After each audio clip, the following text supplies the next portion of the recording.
ये देखो गौरी, प्रेम के अनमोल मोती की माला।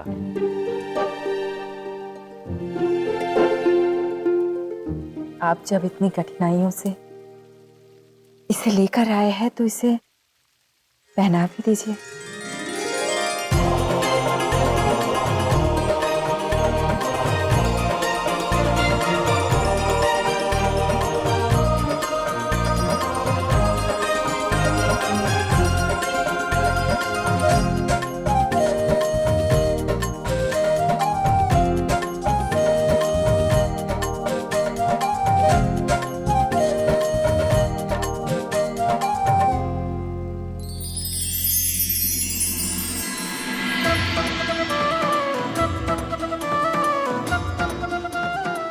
बस आप सदैव तुम दोनों साथ ही रहना।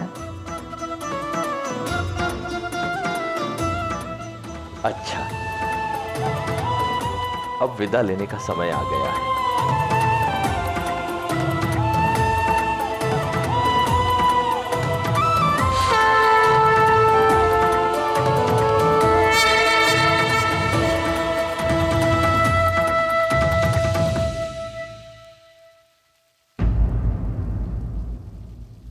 कृष्ण, वैसे एक बात बताओ, भला गौरी जी को कैसे पता कि तुम और चंद्रावली मिले हुए हो और ये सब केवल एक ढोंग था?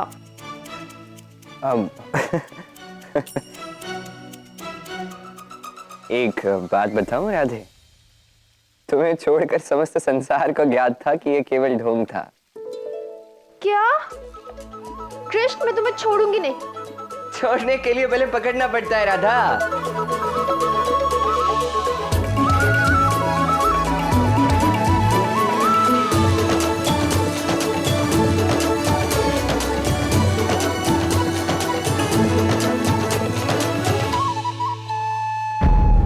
हर बार की तरह इस बार भी हमारी योजना विफल रही।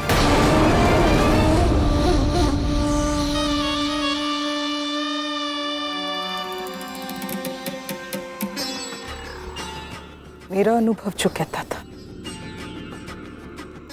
महाराज कंस का कथन भी वही, राधा कृष्ण अलग नहीं हो सकते। अच्छा, तो तब से लेकर अब तक क्या सोच रही हो तुम? कंस का वो प्रश्न अयन, उसी के विषय में सोच रही थी। यदि कृष्ण कंस का काल है तो वो उसे मार क्यों नहीं रहा है?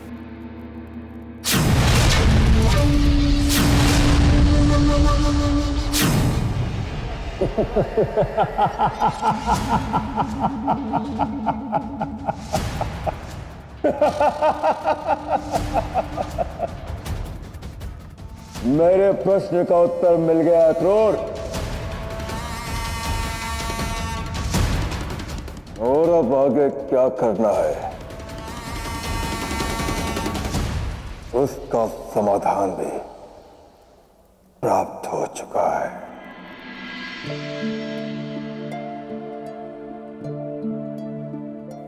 क्या कर रही हो राधा?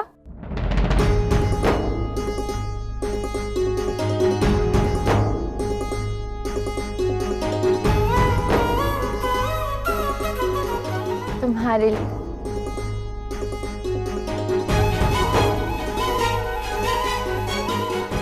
अद्भुत, मेरा नाम भी लिखा है इस पे। धन्यवाद जैसे सुंदर भाव को एक सुंदर उपहार देकर ही व्यक्त किया जाता है चंद्रावली। धन्यवाद? ओहो, अब तो अभिनय करना बंद करो। सब जानती हूँ मैं कि कैसे तुमने और कृष्ण ने मिलकर मुझे ईर्ष्या से मुक्त करने के लिए ये सारा प्रेम प्रसंग का नाटक रचा था। किंतु इसके लिए इतना परिश्रम करने की क्या आवश्यकता थी राधा?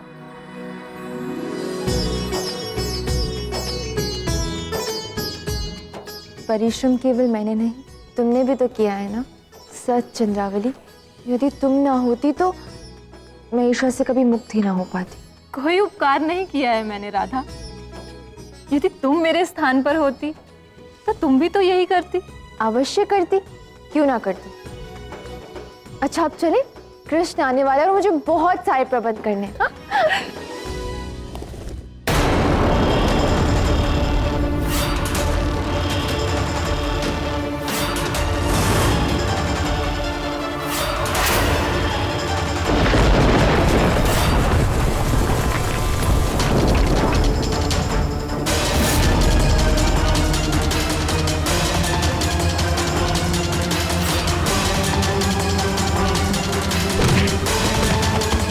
समस्त संसार में ऐसा कोई योद्धा नहीं जन्मा जो महाबली कंस के बल के सामने टिक पाए। एक एक करके नहीं, तुम सब साथ में मुझसे युद्ध करो। आओ!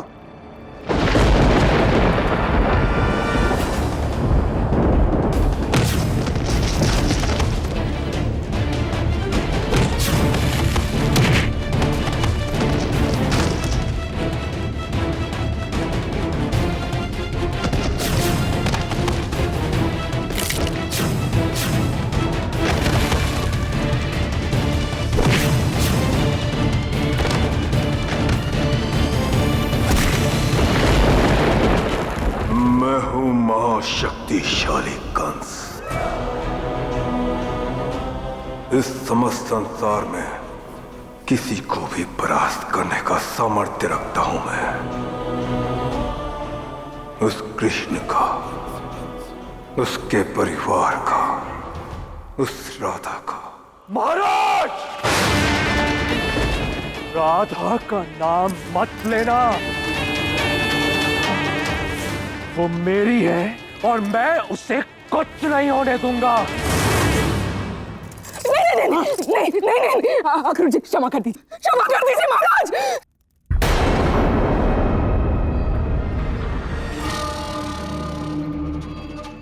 इतना रोष, इतना साहस, यदि बल है तो आओ अखाड़े में और दिखाओ अपना बल। यदि तुमने मुझे पराजित किया तो राधा को पाओगे, अन्यथा मृत्यु पाओगे। क्या हुआ कान्हा? आइए। चल रहे हैं यशोदा। शीघ्रता करो, बरसाना भोज के लिए विलंब हो रहा है।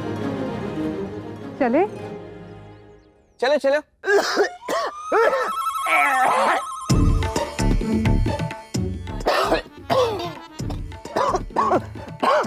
क्या हुआ बल? पता नहीं भैया, स्वास्थ्य कुछ ठीक नहीं लग रहा। मेरे साथ खेल भारी पड़ेगा था। भारी मैं हूं कान्हा, और खेल भी मेरा ही भारी रहेगा। मैं तेरे लिए गुनगुना पानी लेके आती हूँ। हाँ बल। कब तक आप इनकी ऐसी सेवा करती रहेंगी बताइए? मैं बता रहा हूं, ये विशेष संकेत है कि अब हमें दाऊ के लिए एक स्थायी उपाय ढूंढना चाहिए। अब दाऊ का विवाह कर देना चाहिए, इसीलिए ये सारा ढोंग किया जा रहा है। मैं समझ गया था भैया। तूने मेरे मन की बात छीन ली। अब हमें बल का विवाह करा देना चाहिए। मेरे विवाह की चिंता अभी से क्यों कर रही हैं आप? मैं कितना स्वस्थ हूँ, इतने स्वस्थ व्यक्ति को किसी के सहारे की आवश्यकता कहाँ पड़ती है? क्यों? आप तो अभी अस्वस्थ थे। कौन कर रहा था इसे? अभी तक सब शीघ्र कर रहे थे। शीघ्र चलो, जाना है। अब राधा प्रतीक्षा नहीं कर रही होगी क्या? हाँ, जाते राधा से मिलने तो हम जाएंगे। मैया, इनको ऐसे झटके लगते रहेंगे, आप विवाह के विषय में सोच लीजिए। अरे मेरे बैल किसने खुले छोड़ दिए?